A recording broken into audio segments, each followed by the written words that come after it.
देखते हैं नया टॉपिक यूथ कंपटीशन का। ई गवर्नेंस की जानकारी, डिजिटल वित्तीय उपकरण और अनुप्रयोग। ई गवर्नेंस डिजिटल लॉकर के बारे में इनमें से क्या सही है? यह सही है कि यह यूज़र के आधार नंबर से लिंक होता है। डिजिटल लॉकर, डिजी लॉकर जिसे बोलते हैं, डिजी लॉकर या डिजिटल लॉकर, यह यूज़र के आधार नंबर से लिंक होता है। सही है। डिजी लॉकर भारत सरकार के इलेक्ट्रॉनिक और सूचना प्रौद्योगिकी भारत सरकार द्वारा सूचना प्रौद्योगिकी विभाग द्वारा संचालित एक सेवा है। यह सभी भारतीय नागरिकों को अपने डॉक्यूमेंट्स को स्कैन या डिजिटल प्रारूपों में संग्रहित करने की अनुमति प्रदान करता है। यह क्लाउड कंप्यूटिंग का प्रयोग करता है, जहां सभी नागरिकों को सुरक्षित व प्राइवेट क्लाउड अकाउंट में 1 GB स्टोरेज स्पेस दिया जाता है। यह सरकार की डिजिटल इंडिया पहल का हिस्सा है। डिजिटल लॉकर यूज़र के आधार नंबर से लिंक होता है। डिजिटल लॉकर यूज़र के आधार नंबर से लिंक होता है। पासपोर्ट सेवा केंद्र के संबंध में इनमें से क्या सही नहीं है? यह सही नहीं है कि इसमें पब्लिक संबंधित सुविधाएं जैसे टेलीफोन, न्यूज़पेपर, इंफॉर्मेशन कियोस्क नहीं हैं। पासपोर्ट सेवा केंद्र के संबंध में सही नहीं है ये। इसमें पब्लिक संबंधित सुविधाएं जैसे टेलीफोन, न्यूज़पेपर, इंफॉर्मेशन कियोस्क नहीं हैं। तो क्या सही है? सही यह है कि पासपोर्ट सेवा केंद्र आसानी से सुलभ, सुरक्षित, वाणिज्यिक केंद्र में स्थित है। इसमें विश्व परिवेश की सभी सुविधा मौजूद है। पासपोर्ट सेवा केंद्र में इसमें पासपोर्ट सेवा केंद्र आसानी से सुलभ, सुरक्षित और वाणिज्यिक केंद्र में स्थित है, जिसमें विश्व परिवेश की सभी सुविधाएं मौजूद हैं। ये सही है। इसमें पासपोर्ट सेवा केंद्र नेतृत्व टीम मैनेजमेंट प्रोटोटाइप का एक अच्छा उदाहरण है। पासपोर्ट सेवा केंद्र processing counter state of art technology से सुसज्जित हैं। ये सही है। पासपोर्ट एक कानूनी दस्तावेज है जिसे भारत सरकार द्वारा जारी किया जाता है, जो कि यह प्रमाणित भी करता है कि धारक रिपब्लिक ऑफ इंडिया का नागरिक है। पासपोर्ट सेवा केंद्र आसानी से सुलभ, सुरक्षित, वाणिज्यिक क्षेत्र में स्थित है, जिसमें विश्व परिवेश की सभी सुविधाएं मौजूद हैं। पासपोर्ट सेवा केंद्र processing counter state of art technology से सुसज्जित है। पासपोर्ट सेवा केंद्र नेतृत्व टीम मैनेजमेंट प्रोटोटाइप का एक अच्छा उदाहरण है। पासपोर्ट सेवा केंद्र processing counter state of art technology से सुसज्जित है। पासपोर्ट सेवा केंद्र नेतृत्व टीम मैनेजमेंट प्रोटोटाइप का एक अच्छा उदाहरण है। ई गवर्नेंस टेक्नोलॉजी सुविधाएं देती हैं, उपरोक्त में से कोई नहीं। ई गवर्नेंस मतलब अकाउंटेबिलिटी नहीं देती, सरकारी कार्यों में दक्षता नहीं करती, ट्रांसपेरेंसी नहीं देती है।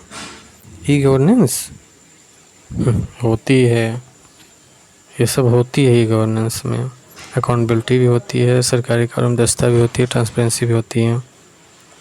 ई गवर्नेंस का अर्थ है कि किसी देश के नागरिकों को सरकारी सूचनाएं एवं सेवाएं प्रदान करने के लिए कम्युनिकेशन एंड इंफॉर्मेशन टेक्नोलॉजी संबंधित रूप से प्रदान करना। ई गवर्नेंस टेक्नोलॉजी में अकाउंटेबिलिटी, ट्रांसपेरेंसी व सरकारी कार्यों की दक्षता की सुविधा प्रदान करती है। इसमें से जो उपरोक्त में से कोई नहीं है, ये होगा सभी होना चाहिए।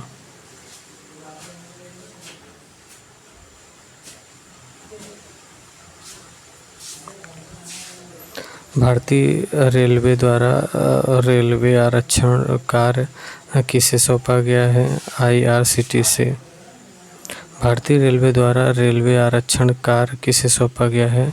IRCTC को सौंपा गया है।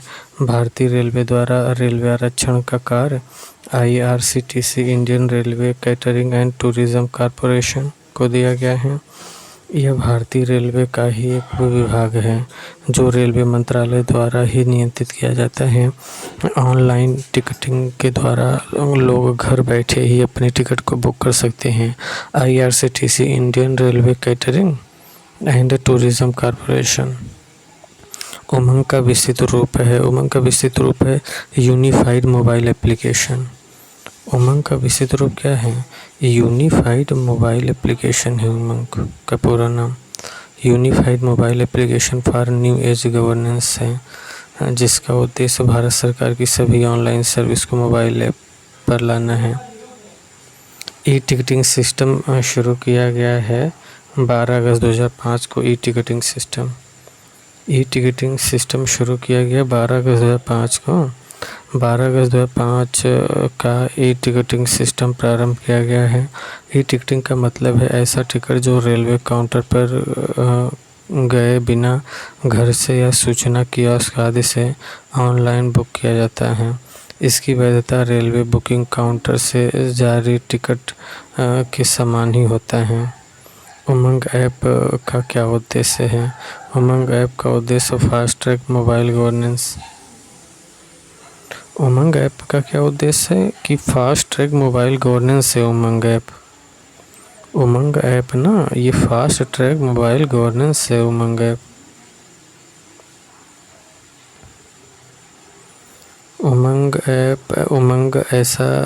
उमंग ऐप जिसका पूरा नाम unified mobile application for new age governance है, जिसका उद्देश्य भारत सरकार की सभी ऑनलाइन सर्विस को मोबाइल ऐप पर लाना है, अर्थात इसका उद्देश्य फास्ट ट्रैक मोबाइल गवर्नेंस है। उमंग ऐप कितनी लैंग्वेज को सपोर्ट करता है? 13 लैंग्वेज को। उमंग ऐप कुल 13 भाषाओं को सपोर्ट करता है, जिसमें हिंदी, अंग्रेजी, असमी, गुजराती, बंगाली, कन्नड़, उड़िया, पंजाबी, मलयालम, मराठी, तमिल, तेलुगु, उर्दू आदि।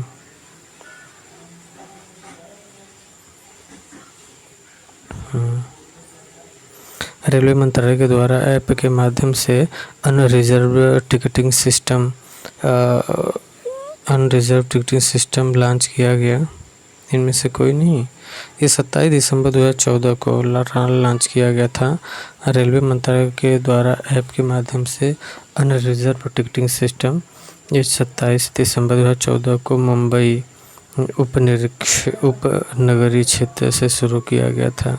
1 नवंबर 2018 से पूरे भारतीय रेलवे में अनारक्षित टिकटों की सहज बुकिंग को सक्षम करने के लिए सभी जोनल रेलवे में सभी गैर उपनगरीय खंडों में अनारक्षित टिकटों की बुकिंग उपलब्ध कराई गई है। UTS ऐप एंड्रॉयड, iOS और विंडोज़ फ़ोन के जरिए उपलब्ध है। कॉन्टैक्ट इन्फॉर्मेशन स्टोर करने के लिए सुविधाजनक स्थान जहां इन्फॉर्मेशन जल्दी से निकाला जा सके उसे एड्रेस बुक कहते हैं। कॉन्टैक्ट इन्फॉर्मेशन स्टोर करने के लिए सुविधाजनक स्थान जहां इन्फॉर्मेशन जल्दी से निकाला जा सके address book mail address book, email address, content name व फ़ोन नंबर आदि इन्फॉर्मेशन स्टोर करने के लिए एक सुविधाजनक टूल है, जिसका प्रयोग करके आप आसानी से कॉन्टैक्ट इन्फॉर्मेशन को प्राप्त कर सकते हैं। ये mail address book, email address, contact name व फ़ोन नंबर आदि इन्फॉर्मेशन स्टोर करने के लिए एक सुविधाजनक टूल है, जिसका प्रयोग करके आप आसानी से कॉन्टैक्ट इन्फॉर्मेशन को प्राप्त कर सकते हैं। C2C ई कॉमर्स कार्य करने के लिए निम्नलिखित आधारभूत संरचना आवश्यक है। 1 और 3 वर्ल्ड वाइड वेब और corporate network. C2C e commerce कार्य करने के लिए निम्नलिखित आधारभूत संरचना आवश्यक है। 1 और 3 वर्ल्ड वाइड वेब और corporate network.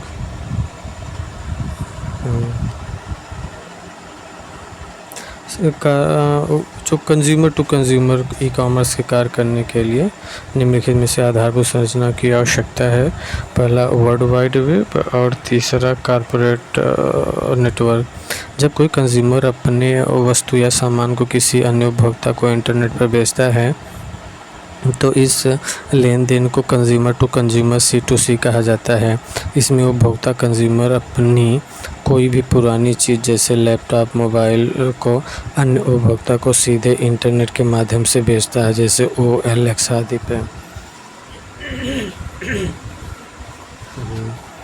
C2C e commerce कार्य करने के लिए वर्ल्ड वाइड वेब तथा इलेक्ट्रॉनिक डाटा इंटरचेंज स्टैंडर्ड आधारभूत संरचना आवश्यक है।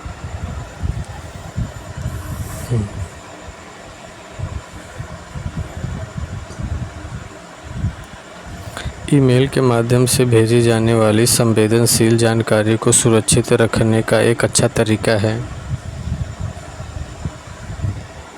मैसेज को एन्क्रिप्ट रखें। ईमेल के माध्यम से भेजी जाने वाली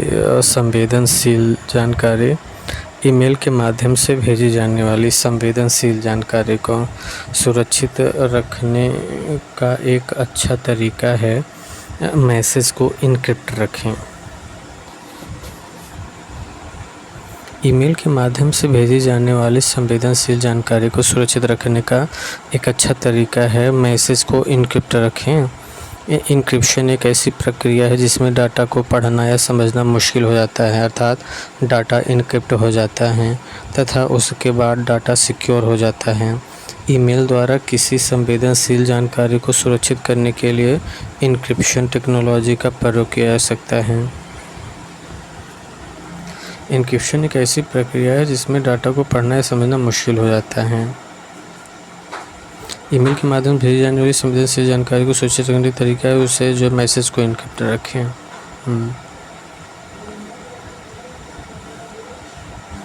कौन सा प्रोटोकॉल विभिन्न होस्ट के बीच में ईमेल सुविधा प्रदान करता है? SMTP। कौन सा प्रोटोकॉल विभिन्न होस्ट के बीच में ईमेल सुविधा प्रदान करता है?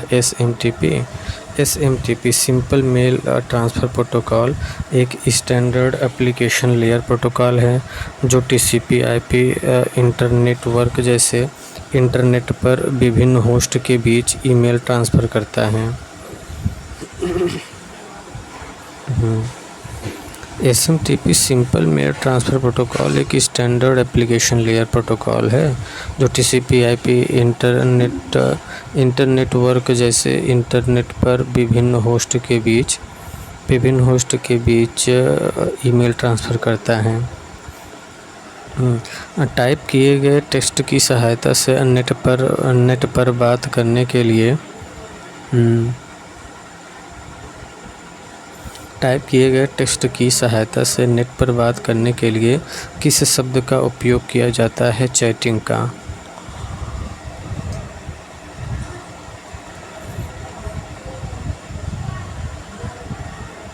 इंटरनेट पर दो या अधिक यूजर्स के बीच कीबोर्ड के माध्यम से अर्थात टेक्स्ट की सहायता से वास्तविक समय में कम्युनिकेशन करना ही चैटिंग कहलाता है। ईमेल के साथ हम इनमें से कोई नहीं फाइल अटैच कर सकते हैं। ईमेल के साथ हम एक और दो से अधिक नहीं ईमेल के साथ हम फाइल अटैचमेंट कर सकते हैं। इनमें से कोई नहीं। ईमेल के साथ अधिकतम 25 MB की फ़ाइलों को ही अटैच किया जा सकता है। ईमेल में अटैचमेंट काउंट की कोई सीमा नहीं है। ईमेल में अटैचमेंट काउंट की कोई सीमा नहीं है, केवल मेल का कुल साइज़ सीमित है। अच्छा, इसमें जो दिया है कि ईमेल के साथ हम एक से अधिक, एक, दो से अधिक नहीं, ये सब दिया, तो इनमें से कोई नहीं, मतलब ये उत्तर कोई नहीं है। तो केवल ईमेल के साथ हम 25 MB की फ़ाइलों को भेज सकते हैं, केवल ये सही।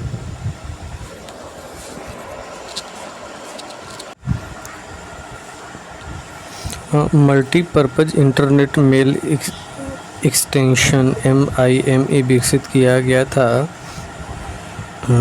टेक्स्ट ऑडियो वीडियो युक्त ईमेल मैसेज का समर्थन करने के लिए। टेक्स्ट ऑडियो और वीडियो युक्त ईमेल मैसेज का समर्थन करने के लिए। ओके। MIME का पूरा नाम है मल्टीपर्पज़ इंटरनेट मेल एक्सटेंशन है। इसका प्रयोग इंटरनेट ईमेल प्रोटोकॉल जैसे SMTP की क्षमताओं का विस्तार करने के लिए किया जाता है। MIME के उपयोग से यूजर्स ईमेल में विभिन्न प्रकार के डिजिटल कंटेंट जैसे इमेज, टेक्स्ट, ऑडियो, वीडियो तथा विभिन्न प्रकार के डॉक्यूमेंट एवं फाइल को भेज पाते हैं। MIME का पूरा नाम मल्टीपर्पज़ इंटरनेट मेल एक्सटेंशन है। इसका प्रयोग इंटरनेट ईमेल प्रोटोकॉल जैसे SMTP की क्षमताओं का विस्तार करने के लिए किया जाता है। MIME के उपयोग से यूजर्स ईमेल में विभिन्न प्रकार के डिजिटल कंटेंट जैसे इमेज, टेक्स्ट, ऑडियो, वीडियो तथा विभिन्न प्रकार के डॉक्यूमेंट एवं फाइलों को भेज पाते हैं। निम्नलिखित में से कौन एक ईमेल सर्वर नहीं है? लिंक्डइन एक ईमेल सर्वर नहीं है। लिंक्डइन ईमेल सर्वर नहीं है। रेडिफ मेल है और आउटलुक है। रेडिफ मेल है, आउटलुक है। रेडिफ मेल तथा आउटलुक दोनों ही ईमेल सर्वर हैं, जबकि लिंक्डइन एक सोशल नेटवर्किंग साइट है जिसका उपयोग करके आप प्रोफेशनल नेटवर्किंग और सर्चिंग को बढ़ा सकते हैं। यह एक बिजनेस की मार्केटिंग के रूप में प्रसिद्ध है क्योंकि बिजनेस मालिक उन लोगों से डायरेक्ट इंटरेक्ट कर सकते हैं जो उनकी सेवाओं में रुचि रखते हैं। मेल के विषय में बताता है सब्जेक्ट मेल के विषय में बताता है। किसी ईमेल का सब्जेक्ट ही भेजे जाने वाले ईमेल का एक लाइन में सारांश को प्रस्तुत करता है। किसी व्यक्ति को ईमेल रिसीव होने पर सेंडर नेम के बाद प्रदर्शित होने वाला फर्स्ट टेक्स्ट ईमेल सब्जेक्ट ही होता है। ईमेल किसके द्वारा भेजी जाती है? ईमेल इंटरनेट के द्वारा भेजी जाती है। ईमेल किसके द्वारा भेजी जाती है? ईमेल इंटरनेट के द्वारा भेजी जाती है। ईमेल के द्वारा आप बहुत ही कम समय में अपने मैसेजेस को भेज या प्राप्त कर सकते हैं।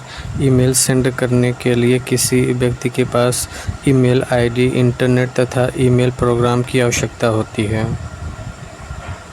ईमेल के द्वारा आप बहुत ही कम समय में अपने मैसेज को भेज तथा प्राप्त कर सकते हैं। ईमेल सेंड करने के लिए किसी व्यक्ति के पास ईमेल आईडी, इंटरनेट तथा ईमेल प्रोग्राम की आवश्यकता होती है। ईमेल है कम्युनिकेशन नेटवर्क पर लेटर, मैसेज और मेमो का लेन देन। ईमेल क्या है? ईमेल है कम्युनिकेशन नेटवर्क पर लेटर, मैसेज और मेमो का लेन देन है। ईमेल है कम्युनिकेशन नेटवर्क पर लेटर, मैसेज और मेमो का लेन देन। ईमेल इंटरनेट की एक लोकप्रिय सुविधा है। यह मैसेज, वीडियो, इमेज, ग्राफिक्स आदि के आदान प्रदान के लिए एक सस्ता, तेज़ व विश्वसनीय साधन है। यह एक क्लाइंट सर्वर एप्लीकेशन है जो दो ईमेल अकाउंट के बीच एक राउटेड स्टोर्ड मैसेज सर्विस प्रदान करती है। आधुनिक कंप्यूटर इंटरनेट से कनेक्ट होने के कारण यूज़र किसी भी लोकेशन से ईमेल भेज सकते हैं।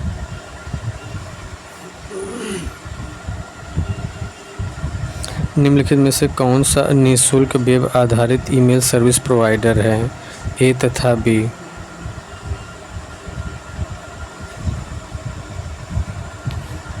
निम्नलिखित में से कौन सा निःशुल्क वेब आधारित ईमेल सर्विस प्रोवाइडर है? yahoo.com और gmail.com दोनों जो है निःशुल्क वेब आधारित ईमेल सर्विस प्रोवाइडर हैं। Email service provider ESP email send तथा रिसीव करने की सुविधा प्रदान करता है। अधिकतर मेल सर्विसेज उपयोग के लिए मुफ्त उपलब्ध होती हैं। yahoo.com तथा www.gmail.com निःशुल्क वेब आधारित ईमेल सर्विस प्रोवाइडर हैं। इसके अतिरिक्त Proton mail, Outlook, Zoho mail, HubSpot, iCloud mail, AOL mail और लाइकोस आदि ईमेल सर्विस प्रोवाइडर भी निःशुल्क सेवा प्रदान करते हैं। तो मेल सर्विसेज जो है मुफ्त होती है। मेल सर्विस कौन प्रदान करता है? yahoo.com, gmail.com निःशुल्क व्यवधारित ईमेल सर्विस प्रोवाइड करता है। इसके अतिरिक्त प्रोटोन मेल भी मेल सेवा देता है। आउटलुक भी, जोहो मेल और HubSpot, iCloud mail, AOL mail और लाइकोस आदि ईमेल सर्विस प्रोवाइडर भी निःशुल्क सेवा प्रदान करती हैं। ईमेल सर्वर से ईमेल डाउनलोड करने के लिए निम्नलिखित में से किस प्रोटोकॉल का उपयोग किया जाता है? POP3 का। ईमेल सर्वर से ईमेल डाउनलोड करने के लिए निम्नलिखित में से किस प्रोटोकॉल का उपयोग किया जाता है? POP3 का उपयोग किया जाता है। ईमेल क्लाइंट ईमेल सर्वर में से मेल डाउनलोड करने के लिए POP3 पोस्ट ऑफिस प्रोटोकॉल 3 का उपयोग करते हैं। POP3 के साथ ईमेल क्लाइंट का उपयोग करने वालों के पास डाउनलोड के बाद सर्वर पर अपना ईमेल रखने का विकल्प भी होता है। NEGP का सबसे सफल प्रोजेक्ट है मिशन मोड प्रोजेक्ट, पासपोर्ट सेवा प्रोजेक्ट। तो ये दोनों हो जाएगा ना।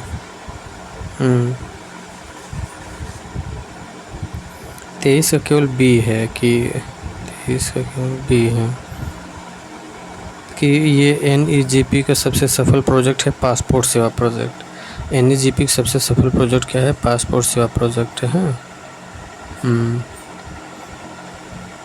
NEGP national e governance Bharat सरकार द्वारा प्रारंभ की गई एक योजना है जिसका उद्देश्य भारत के नागरिकों को सभी सरकारी सेवाएं इलेक्ट्रॉनिक माध्यमों से उपलब्ध कराना है।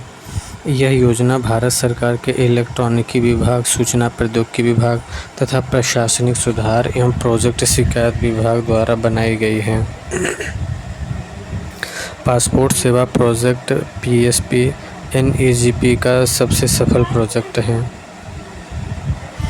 IRCTC ने किस कंपनी के साथ मिलकर इंटरनेट टिकट सिस्टम की शुरुआत किया है? क्रिस का। IRCTC ने किस कंपनी के साथ मिलकर इंटरनेट टिकट सिस्टम की शुरुआत किया है? क्रिस का। IRCTC Indian Railway Catering and Tourism corporation ने क्रिस कंपनी के साथ मिलकर 2002 में इंटरनेट टिकट सिस्टम की शुरुआत की है। CRIS centre for railway information system railway मंत्रालय के अधीन एक संगठन है। क्रिस जो है centre for railway information system railway मंत्रालय के अधीन एक संगठन है। सार्वजनिक अस्पतालों के लिए ऑनलाइन पंजीकरण प्रणाली ORS शुरू हुई है। सार्वजनिक अस्पतालों के लिए ऑनलाइन पंजीकरण प्रणाली ORS ऑनलाइन रजिस्ट्रेशन सिस्टम प्रणाली शुरू की गई है, जिसमें से जुलाई 2015 में सार्वजनिक अस्पतालों के लिए ऑनलाइन पंजीकरण प्रणाली ORS की शुरुआत 4 जुलाई 2015 में हुई है। ORS आधार नंबर के KYC डाटा का उपयोग करके विभिन्न अस्पतालों के विभिन्न विभागों के साथ ऑनलाइन अपॉइंटमेंट की सुविधा प्रदान करती है, यदि मरीज का मोबाइल नंबर UIDAI के साथ रजिस्टर हो।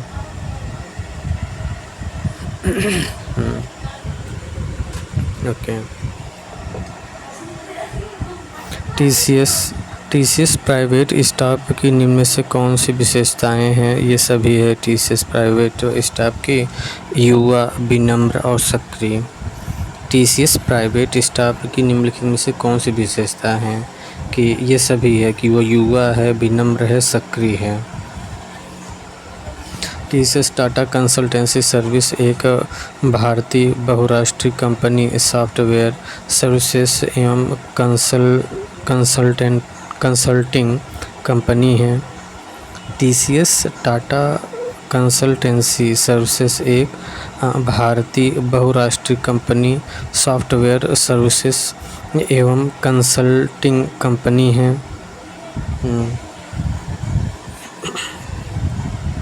TCS जो है TCS टाटा कंसल्टेंसी सर्विसेज एक भारतीय बहुराष्ट्रीय कंपनी सॉफ्टवेयर सर्विसेज एवं कंसल्टिंग कंपनी है।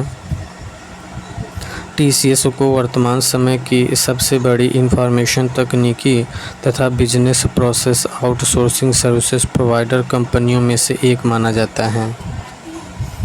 टीसीएस प्राइवेट स्टाफ युवा, सक्रिय तथा विनम्र होते हैं। टीसीएस प्राइवेट स्टाफ युवा, सक्रिय तथा विनम्र होते हैं।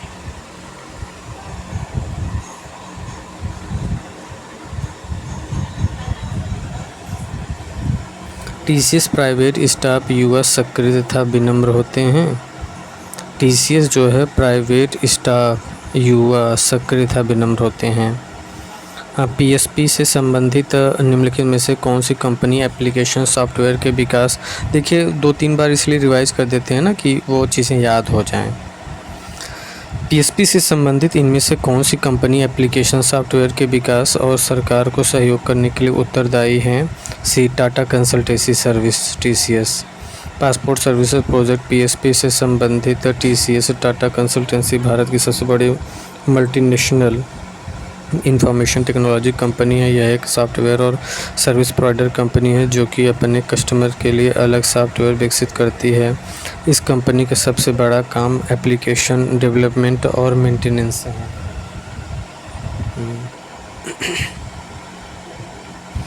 ई हॉस्पिटल या डिजिटल हेल्थ जैसे पहलों का उद्देश्य है उपरोक्त सभी है: व्यापक स्तर पर सेवाओं की उपलब्धता सुनिश्चित करना और साक्ष्य आधारित योजना और निर्णय लेने में सहायता करना, प्रशिक्षण और क्षमता निर्णय में दक्षता में सुधार करना। ई हॉस्पिटल या डिजिटल हेल्थ जैसी पहलों का उद्देश्य है उपरोक्त सभी है: व्यापक स्तर पर सेवाओं को उपलब्ध सुनिश्चित करना, साक्ष्य आधारित योजना निर्णय लेने में सहायता करना, प्रशिक्षण और दक्षता में सुधार करना। ई हॉस्पिटल एक ऑनलाइन रजिस्ट्रेशन सर्विस पोर्टल है। इस पोर्टल में ऑनलाइन सर्विसेज जैसे registration, appointment, fees payment, diagnostic report देख सकते हैं। यह व्यापक स्तर पर सेवाओं की उपलब्धता सुनिश्चित करता है। उमंग ऐप निम्न सेवाओं को सुलभ कराता है उपरोक्त सभी।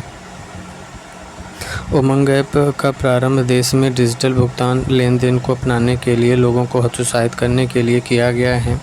उमंग ऐप एक यूनिफाइड पेमेंट एप्लीकेशन है जिसका उपयोग कई ई गवर्नमेंट सर्विसेज जैसे कि आयकर दाखिल करने, आधार और भविष्य निधि, पीएफ, गैस सिलेंडर की बुकिंग, पासपोर्ट सेवा आदि के लिए किया जा सकता है। पासपोर्ट सेवा वेबसाइट है www.passportindia.gov.in। पासपोर्ट सेवा वेबसाइट है।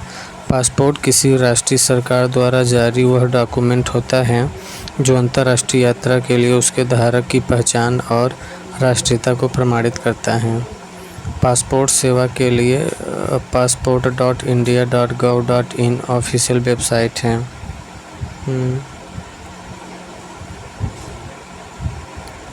OIRS का पूर्ण रूप है ऑनलाइन रजिस्ट्रेशन सिस्टम। OIRS का पूर्ण रूप है ऑनलाइन रजिस्ट्रेशन सिस्टम।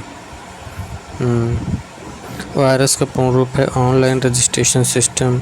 भारत सरकार ने डिजिटल इंडिया पहल के अंतर्गत देश भर के अस्पतालों को जोड़ने के लिए आधार पर आधारित ऑनलाइन रजिस्ट्रेशन सिस्टम तैयार कर रखा है। उमंग को क्या ये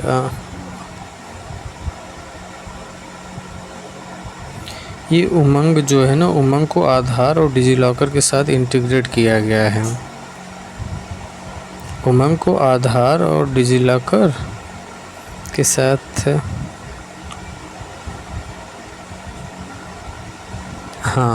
उमंग को ना आधार और डिजिलॉकर के साथ जो है ऐड किया गया है। उमंग का पूरा नाम unified mobile application for new age governance है, जिसका उद्देश्य है भारत सरकार की सभी ऑनलाइन सर्विस को मोबाइल ऐप पर लाना है।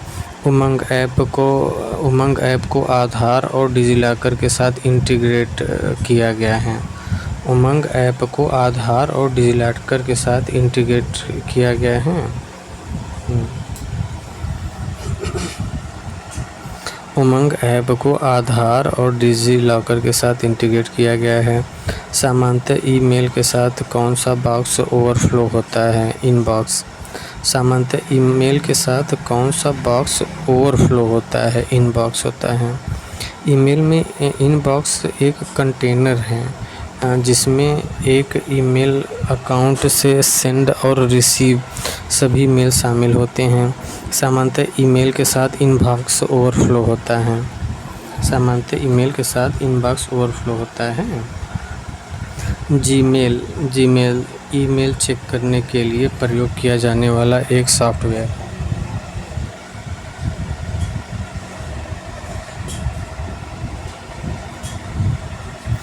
जीमेल के लिए ईमेल चेक करने के लिए प्रयोग किया जाने वाला एक सॉफ्टवेयर है। जीमेल ईमेल चेक करने के लिए प्रयोग किया जाने वाला एक सॉफ्टवेयर है। जीमेल का प्रयोग ईमेल चेक करने के लिए किया जाता है। जीमेल एक ईमेल सर्विस है जो कि गूगल द्वारा बनाया गया है। इसकी सहायता से आप किसी को ईमेल सेंड या रिसीव कर सकते हैं। फेसबुक में शामिल होने के लिए न्यूनतम आयु क्या है? 13 वर्ष है फेसबुक में शामिल होने के लिए।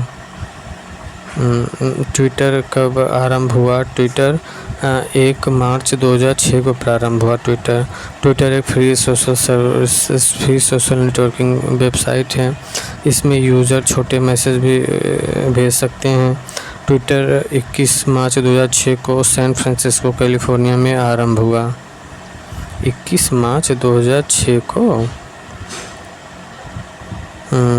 21 मार्च 2006 को सैन फ्रांसिस्को कैलिफोर्निया में प्रारंभ हुआ। इस प्रश्न में सही विकल्प नहीं दिया गया है, इसलिए 1/3/2006 उत्तर माना जाएगा। डिजिटल वित्तीय उपकरण KYC का अर्थ क्या है? KYC का अर्थ है know your customer. IFSC code क्या है? ये IFSC कोड 11 अंकों का अल्फ़ा न्यूमेरिक कोड है या इंडियन फाइनेंशियल सिस्टम कोड है? इंडियन फाइनेंशियल सिस्टम कोड है। ठीक है। ये IFSC कोड का पूरा नाम इंडियन फाइनेंशियल सिस्टम कोड है, जो कि प्रत्येक बैंक ब्रांच का यूनिक कोड होता है। यह 11 कैरेक्टर का एक अल्फ़ा न्यूमेरिक कोड होता है जिसे रिजर्व बैंक ऑफ इंडिया के द्वारा प्रत्येक ब्रांच को दिया जाता है। चेक की वैधता अवधि होती है इशू डेट से 3 महीने तक। चेक की जो वैधता अवधि होती है ना, वो इशू डेट से 3 महीने तक होती है। DFT का पूर्ण रूप क्या है? DFT का पूर्ण रूप है digital financial tools. DFT digital financial tools आधारभूत वित्तीय सेवाओं को गरीबों तक नवीनतम तकनीकों के द्वारा बहुत ही कम लागत में पहुंचाती है। DFS डिजिटल फाइनेंशियल सर्विस के चैनल 24/7/365 सेवाएं प्रदान करते हैं। डिजिटल चैनल ग्राहकों तथा सेवा दाताओं के लिए लागतों में भारी कमी करता है। किस मोबाइल वॉलेट से नकद भुगतान संभव है? Open wallet.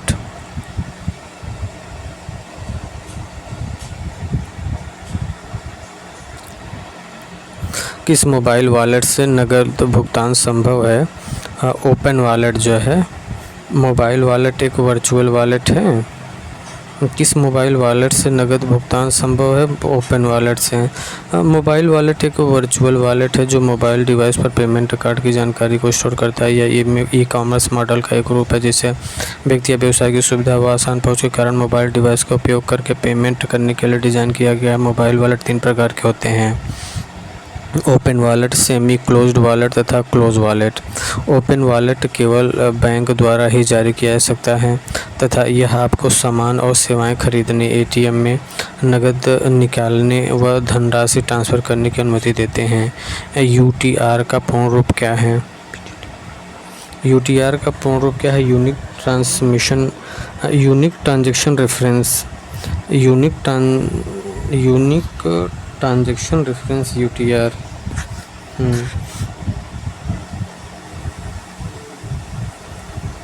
तो UTR का पूर्ण रूप ए वाला ऑप्शन सही है कि यूनिक ट्रांजैक्शन रेफरेंस। UTR का पूरा नाम है यूनिक ट्रांजैक्शन रेफरेंस होता है। यह एक 22 कैरेक्टर का कोड होता है। यूटीआर जो है ना, यूनिक ट्रांजैक्शन रेफरेंस, यह एक 22 कैरेक्टर का कोड होता है जो किसी भी ट्रांजैक्शन की विशिष्ट पहचान के लिए आरटीजीएस सिस्टम में उत्पन्न होता है। एनईएफटी में यह कोड 16 कैरेक्टर का होता है। यूटीआर नंबर यूनिक नंबर होता है। एनईएफटी में यह कोड 16 कैरेक्टर का होता है। यूटीआर नंबर यूनिक नंबर होता है।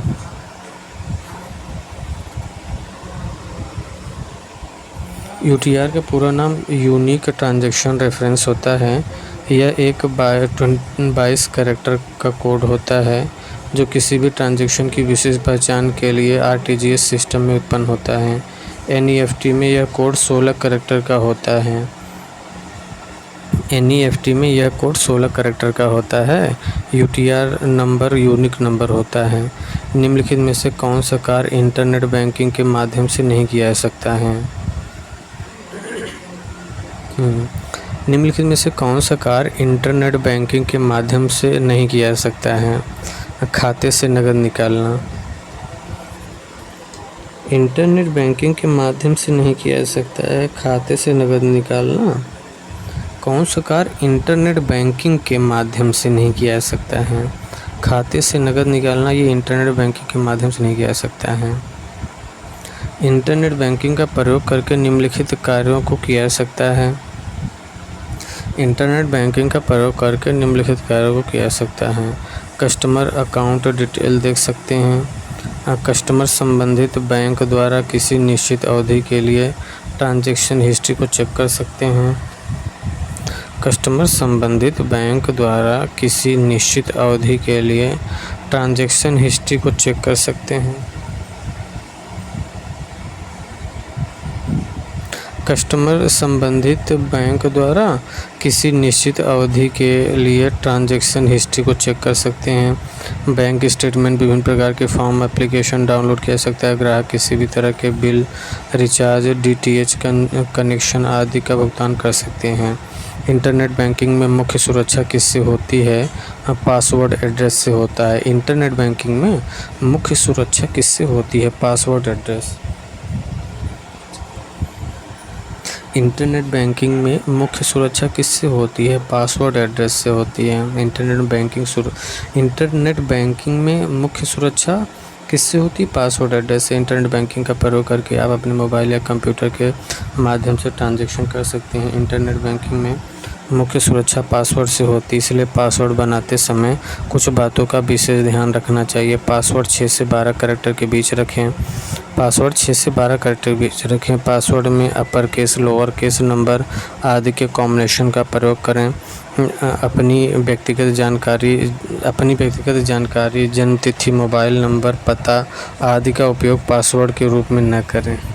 जनरली लोग यही करते हैं। भारतीय रुपये का चिन्ह आर को कब मान्यता मिली है? 2010।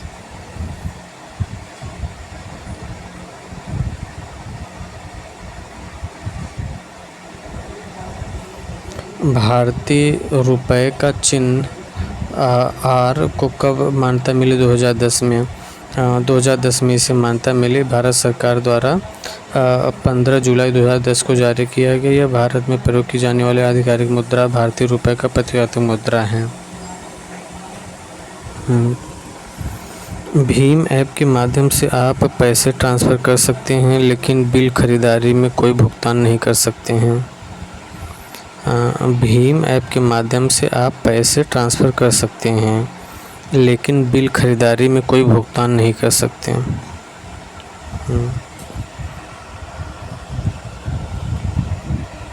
ऐप के माध्यम से आप पैसे ट्रांसफ़र कर सकते हैं, लेकिन बिल खरीदारी में, मतलब भीम ऐप के माध्यम से आप पैसे ट्रांसफ़र कर सकते हैं, लेकिन बिल खरीदारी में भुगतान नहीं कर सकते हैं। भीम ऐप में, भीम ऐप का पूरा नाम भारतीय इंटरफेस फॉर मनी या अन्य यूपीआई एप्लीकेशन व बैंक अकाउंट के साथ मिलकर आसानी से पैसे का लेन देन करता है। यह app NPCI national payment corporation of India के द्वारा बनाया गया है।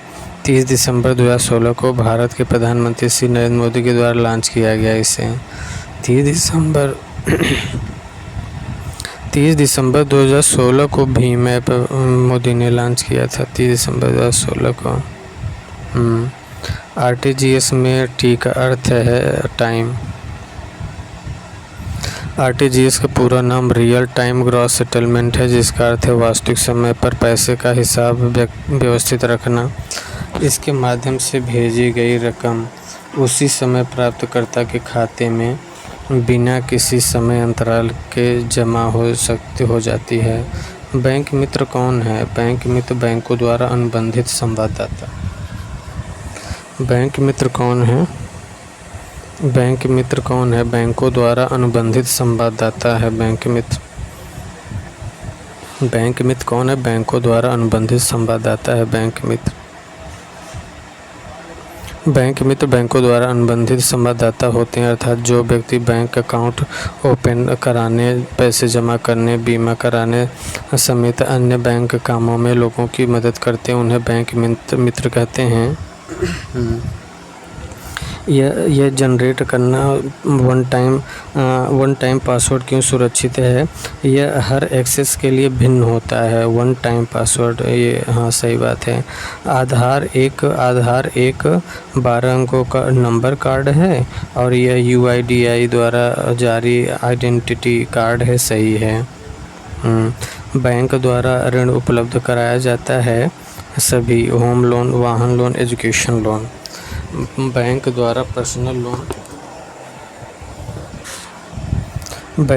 Personal loan, gold loan, security loan, मिलने वाला loan, property loan, home loan, education loan, वाहन लोन, कॉर्पोरेट लोन उपलब्ध कराया जाता है। POS है, पॉइंट ऑफ सेल है। POS क्या है? पॉइंट ऑफ सेल है।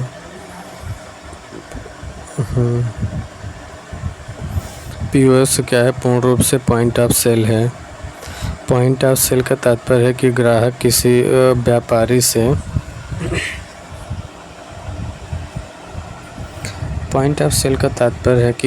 किसी व्यापारी से सर्विस या सामान देने पर उसे पैसे देता है।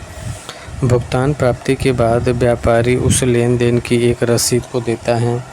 ग्राहक पेमेंट को क्रेडिट या डेबिट कार्ड से भी कर सकता है।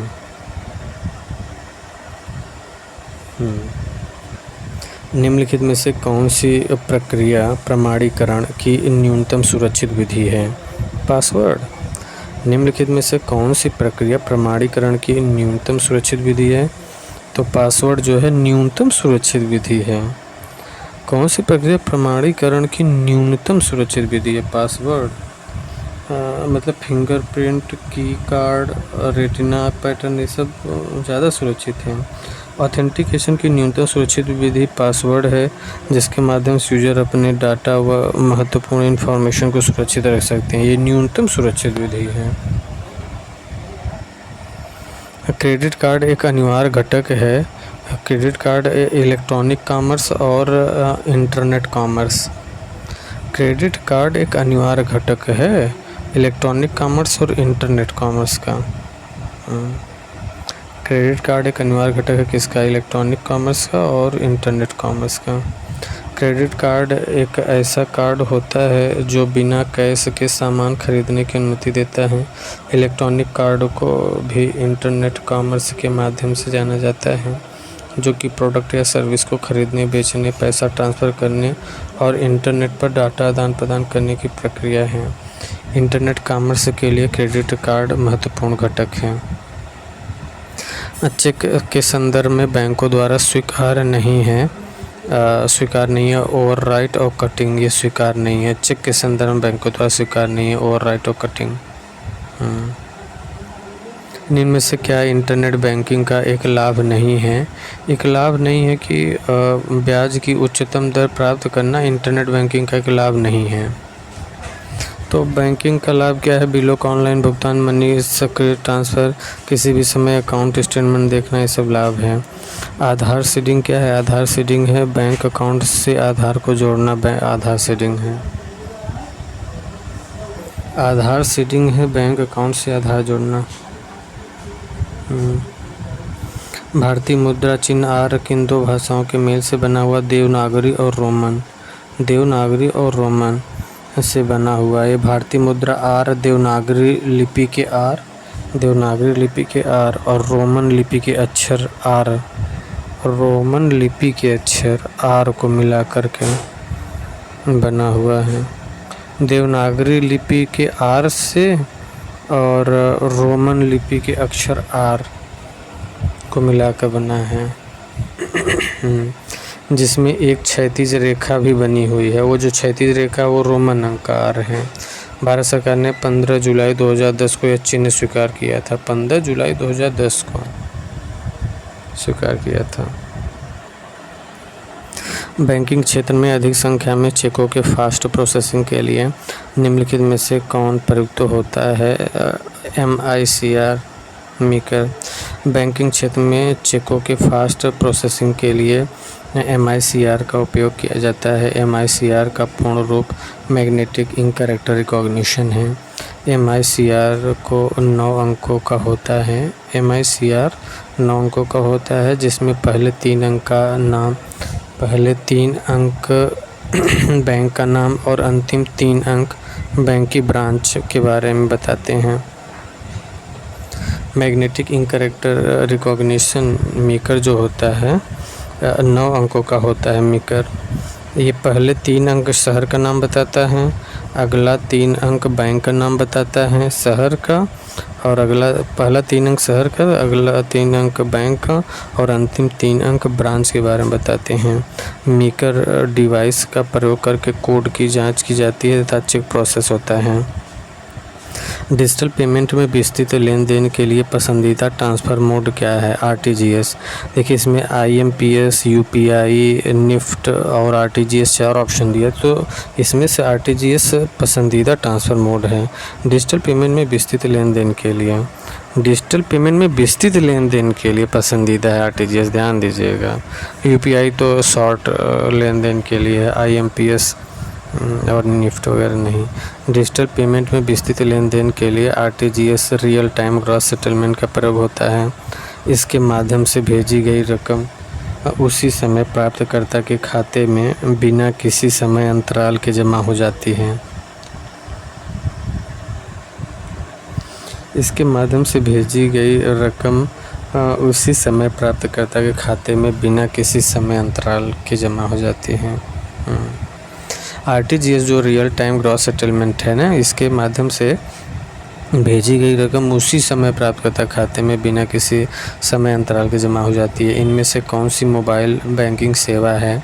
उपर्युक्त सभी मोबाइल बैंकिंग सेवा है। बैलेंस इंक्वायरी बैंकिंग सेवा है, पेमेंट भी है और अकाउंट ट्रांजैक्शन, ये सब क्या है? मोबाइल बैंकिंग सेवा है। Balance enquiry, payment, account transaction. ये बैंक गोल्ड लोन देता है गोल्ड ज्वेलरी गिरवी रखने पर। गोल्ड लोन बैंक के द्वारा तभी लिया जाता है जब हम अपने सोने के आभूषण बैंक के पास गिरवी रखें। गोल्ड लोन बैंक के द्वारा तभी लिया जाता है जब हम अपने सोने के आभूषण गोल्ड ज्वेलरी बैंक के पास गिरवी रखें।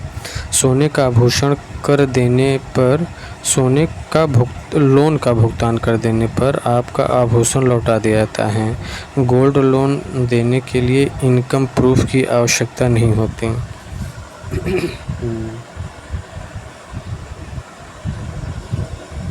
अच्छा, गोल्ड लोन आप बैंक से ले सकते हैं, सोना दे के आप रुपया बैंक से ले सकते हैं। PIN का अर्थ है पर्सनल आइडेंटिफिकेशन नंबर। PIN का अर्थ क्या है? पर्सनल आइडेंटिफिकेशन नंबर, पिन जो है पर्सनल आइडेंटिफिकेशन नंबर है। यह एक न्यूमेरिक या अल्फ़ा न्यूमेरिक कोड है जो कि एक सिस्टम को एक्सेस करने वाले यूज़र की ऑथेंटिकेशन प्रक्रिया का उपयोग किया जाता है। रुपे डेबिट कार्ड क्या है? रुपे डेबिट कार्ड सभी है। डोमेस्टिक डेबिट कार्ड है RuPay debit card, domestic debit card है, सभी ATM और POS मशीनों में है और भारत के NPC द्वारा जारी किया जाता है। रुपे डेबिट कार्ड ये सभी है। रुपे डेबिट कार्ड रुपे भारत का स्वदेशी पेमेंट सिस्टम है रुपे, जो कि ATM कार्ड है तथा लगभग डेबिट कार्ड के समान ही होता है। रुपे कार्ड को वीज़ा या मास्टर कार्ड भी कहते हैं। रुपे कार्ड को वीज़ा या मास्टर कार्ड भी कहते हैं। रुपे कार्ड को भारतीय राष्ट्रीय भुगतान निगम (NPCI) के द्वारा विकसित किया गया है। यह कार्ड सभी ATM और POS मशीनों द्वारा स्वीकृत है, अर्थात रुपे कार्ड के द्वारा ATM से कैश निकालने और POS और ऑनलाइन ट्रांजैक्शन की सुविधा मिलती है। नेट बैंकिंग की सुविधा कौन कौन से बैंक प्रदान करती है? उपरोक्त सभी। State bank of India, bank of Baroda, HDFC bank, ये सभी जो है नेट बैंकिंग की सुविधा कौन कौन से बैंक प्रदान करती है? State bank of India, HDFC और बैंक ऑफ बड़ौदा सभी सुविधाएं प्रदान करती हैं। नेट बैंकिंग की सुविधा प्रदान करने वाली bank state bank of India, ICICI bank, Punjab national bank, axis bank, union bank, HDFC bank, central bank of India, bank of Baroda. Bank correspondent कौन है? बैंक कॉरेस्पॉन्डेंट कौन है? एक एजेंट जो बैंकिंग सर्विस प्रदान करता है।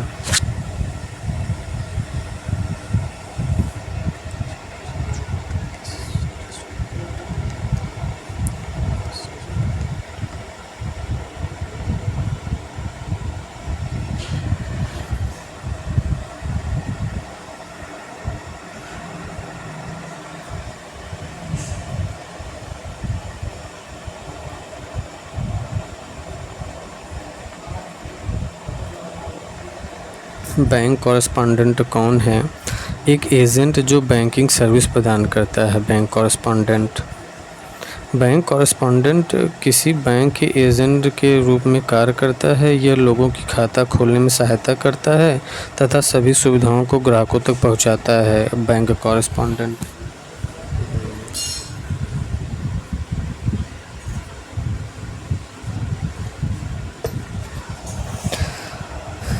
ई-कॉमर्स का वह आयाम जो राष्ट्रीय सीमाओं के पार वाणिज्य को सक्षम बनाता है कहलाता है विश्वव्यापी पहुंच। ई-कॉमर्स का वह आयाम जो राष्ट्रीय सीमाओं के पार वाणिज्य को सक्षम बनाता है विश्वव्यापी पहुंच कहलाता है। यह इंटरनेट के उपयोग के माध्यम से किसी कंपनी और उनके वर्तमान और संभावित ग्राहकों के बीच पहुंच बढ़ाने की व्यावसायिक पहल को संदर्भित करता है। निम्नलिखित में से कौन ई-कॉमर्स का वर्णन करता है? इलेक्ट्रॉनिक रूप से व्यापार करना ई-कॉमर्स को कहा जाता है। निम्नलिखित में से कौन सा ई-कॉमर्स के प्रमुख प्रकारों में से एक नहीं है? C2B ये प्रकार नहीं है, बाकी B2B, B2C, C2C है। C2B ई-कॉमर्स के प्रमुख प्रकारों में से एक नहीं है। C2B या उपभोक्ता से व्यवसाय मॉडल वह है जब ग्राहक व्यवसायों को उत्पाद या सेवाएं प्रदान करता है। C2B नहीं है, B2B है, B2C है, लेकिन C2B नहीं है। C2B या उपभोक्ता से व्यवसाय मॉडल है, मतलब कंज्यूमर टू बिजनेस। निम्नलिखित में से कौन सा ई-कॉमर्स के 4 मुख्य प्रकारों का हिस्सा है? सभी है B2B, B2C और C2B। देखिए C2B भी बता दिए। B2B, B2C और C2B। B2B, B2C और C2B ई-कॉमर्स के 4 मुख्य प्रकार हैं। और यहाँ पे कह रहे हैं कि कौन सा ई-कॉमर्स के प्रमुख प्रकारों में से एक नहीं है, तो ये C2B कह रहे हैं, लेकिन यह C2B 4 मुख्य प्रकारों में बता रहे हैं। C2 मतलब कंज्यूमर टू बिजनेस। C2B या उपभोक्ता से व्यवसाय मॉडल वह है जब ग्राहक व्यवसायों को उत्पाद या सेवाएं प्रदान करता है। निम्नलिखित में से किसे ई-कॉमर्स के 3 चरणों में से एक नहीं माना जाता है? संरक्षण। निम्नलिखित में से किसे ई-कॉमर्स के 3 चरणों में से एक नहीं माना जाता है? संरक्षण को।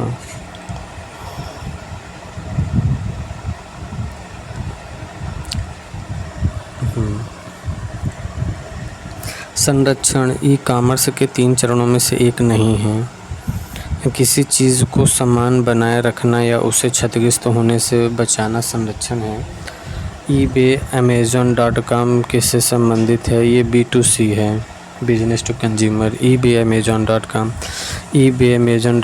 B2C से संबंधित है, बिजनेस टू कंज्यूमर ये सब है। ई कॉमर्स के विकास की शुरुआत किस आदर्शवादी बाज़ार की कल्पना की गई थी? बर्टन बाज़ार उसे कहा जाता है। ई कॉमर्स के विकास की शुरुआत में जिस आदर्शवादी बाज़ार की कल्पना की गई थी उसे बर्टन बाज़ार कहा जाता है। ई कॉमर्स के विकास की शुरुआत में जिस आदर्शवादी बाज़ार की कल्पना की गई थी उसे बर्टन बाज़ार कहा जाता है। किस प्रकार का ई कॉमर्स उपभोक्ता के बीच एक दूसरे के साथ व्यवहार करने पर केंद्रित है? किस प्रकार का ई कॉमर्स उपभोक्ताओं के बीच एक दूसरे के साथ व्यवहार करने पर केंद्रित है?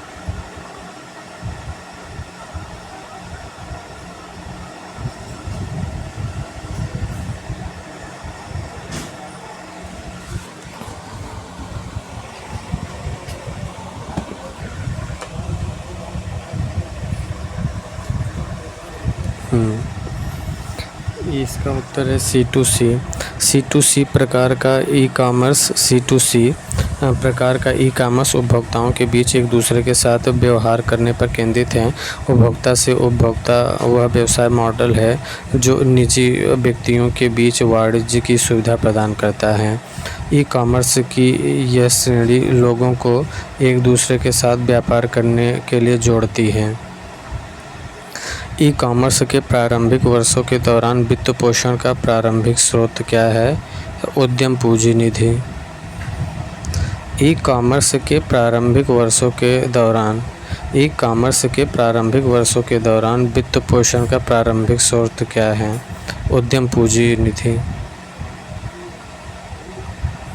ई कॉमर्स के शुरुआती वर्षों के दौरान वित्त पोषण का प्राथमिक स्रोत उद्यम पूंजी का कोष था।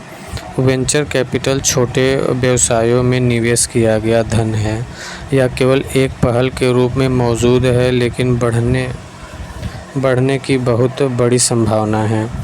जो लोग इस पैसे का निवेश करते हैं उसे उद्यम पूंजीपति BC का कहा जाता है। उद्यम पूंजी निवेश तब किया जाता है जब कोई उद्यम पूंजीपति ऐसे कंपनी के शेयर खरीदता है और व्यवसाय में वित्तीय भागीदार बन जाता है। निम्नलिखित में से एनोनिमाइज़र निम्नलिखित सभी प्रौद्योगिकियां हैं जिसका उपयोग एनोनिमाइज़र को छोड़कर आपके बारे में ऑनलाइन जानकारी एकत्र करने के लिए किया जाता है। अज्ञात लोगों को छोड़कर अन्य सभी प्रौद्योगिकियां आपके बारे में ऑनलाइन जानकारी एकत्र करने के लिए उपयोग की जाती हैं।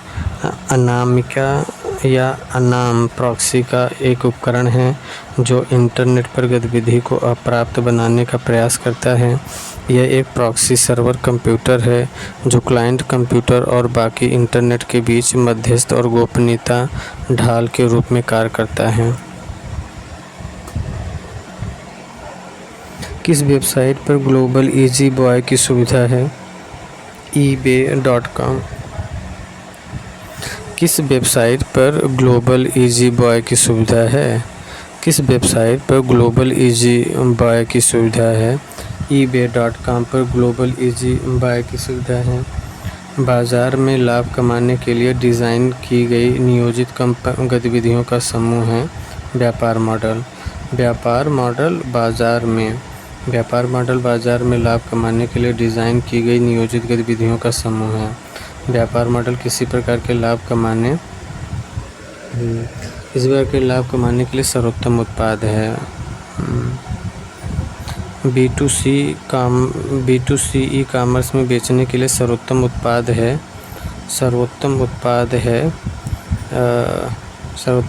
डिजिटल उत्पाद। B2C कॉमर्स में बेचने के लिए सर्वोत्तम उत्पाद है डिजिटल कॉमर्स। B2C कॉमर्स में बेचने के लिए सर्वोत्तम उत्पाद डिजिटल उत्पाद है। एक डिजिटल उत्पाद एक अमूर्त कंपनी या मीडिया का टुकड़ा है जिसे इन्वेंट्री को फिर से भरने की आवश्यकता के बिना बार बार ऑनलाइन बेचा और वितरित किया जा सकता है। Thank you. यहाँ से स्टार्ट करते हैं एप्लीकेशन से।